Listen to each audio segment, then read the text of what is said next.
রাধে রাধে বন্ধুরা এবং জয় মা মনসা। কেমন আছো তোমরা সবাই? আশা করি তোমরা সবাই খুব ভালো আছো, আর আমিও খুব ভালো আছি।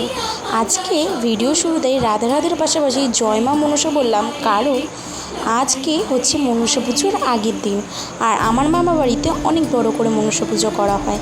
তো আজকে পুরাতন মাকে আমরা বিসর্জন দিয়ে আবার নতুন মাকে গৃহেতে নিয়ে আসবো, তাই সবাই মিলে বেরিয়ে পড়েছি।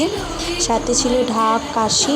তো আমরা গঙ্গার ঘাটে গেলাম সবাই মিলে মাকে আনন্দ করতে করতে, কেননা পুরাতনের বিদায় দিয়ে তবেই তো নতুনের আগমন হয়। পুরাতনকে বিদায় না দিলে তো নতুনের আগমন হয় না। তো মাকে ওখানে বসিয়ে, যেহেতু মনসাটা খুব জলে ফেলতে নেই, মাকে গঙ্গার পাশে বসিয়ে গঙ্গা মানে যে ঘট, সেই ঘটটা গঙ্গায় ফেলে আবার গঙ্গা জল সবার মাথায় ছিটিয়ে নিয়ে বেরিয়ে পড়লাম টোটো করে। সবাই একটা টোটোতে জাঁকি করে, মানে সবাই একটা টোটোতেই উঠতে হবে, অন্য টোটোতে উঠলে হবে না। বসে নিয়ে চলে এলাম পালের বাড়িতে। সেখানে দেখলাম আমাদের মা একদম তৈরি, তাও বাড়ি থেকে গলা, টিকলি, নদ এগুলো নিয়ে যাওয়া হয়েছিল। তখন শেষ ফিনিশিং একটু টাচ দিয়ে দিল। তারপরে মাকে নিয়ে আবার সবাই মিলে ভ্যানে করে তুলে আমাদের বাড়ির দিকে, আমাদের বাড়ি না, আমার মা বাড়ির দিকে নিয়ে আসা হচ্ছে। আমার এই মা বাড়ির অনুষ্ঠানে প্রচণ্ড মজা হয়। আমরা মানে আগের দিন থেকে মজা শুরু হয়, একেবারে মানে পরের দিন অবধি মজা চলতেই থাকে। সবাই মিলে নাচ, হই হুল্লোড়। এই তো মাকে নিয়ে আসার সময় বাজনা তালে তালে আমরা কম নাচ করেছি, প্রচুর নাচ করেছি। সারাটা রাতটা বলতে গেলে নেচেই এসেছি। মানে নাচতে নাচতে যেমন মাকে নিয়ে গেছি, আবার নাচতে নাচতে তেমন মাকের বাড়িতে নিয়েও এসেছি।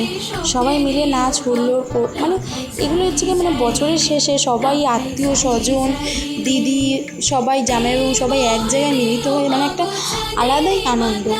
এইটার জন্য আমরা সারাটা বছর অপেক্ষা করি যে মনসা পুজোটা কবে আসবে, আমরা সবাই কবে আবার একসাথে এক জায়গায় হব।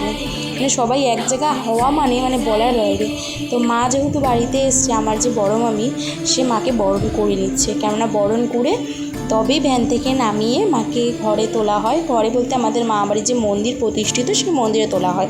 এই মায়ের মূর্তি একটা বছর ধরে পুজো হবে, আবার ঠিক পরের বছর মনসা পুজোর আগের দিন বিদায় জানানো হবে।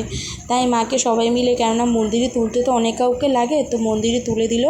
তারপরে ঠাকুরমশাই এসে অধিবাসের পুজো করে গেছে, আর আমাদের যে মনসা মঙ্গল বইটা, তার বন্দনাটা আমরা পড়ে নিচ্ছিলাম। তো তখন বেশ অনেক রাতই হয়ে গেছে, প্রায় 12টা বাজে। তখন দেখলাম ফুলওয়ালারা ফুল নিয়ে এসছে মন্দির সাজাতে পরের দিনের জন্য। আর আমাদের মানে বাড়ির যে কোনো অনুষ্ঠানে মালা গাঁথার দায়িত্ব আমাদেরই থাকে, কারণ আমরা কোনো সময় মালা কিনে এনে মাকে সাজাই না বা মাকে পরাই না। আমরা নিজেরা ফুল কিনে এনে নিজের হাতে তৈরি করে মাকে পরাই। তো সেদিন সারা রাত জেগে মালা গেঁথেছিলাম, প্রায় ভোর 4টে 4:30 অবধি মালা গেঁথেছি। আজকে এইটুকুই, পরের দিন আসছে পুজোর ফুল ভিডিও। Like, comments.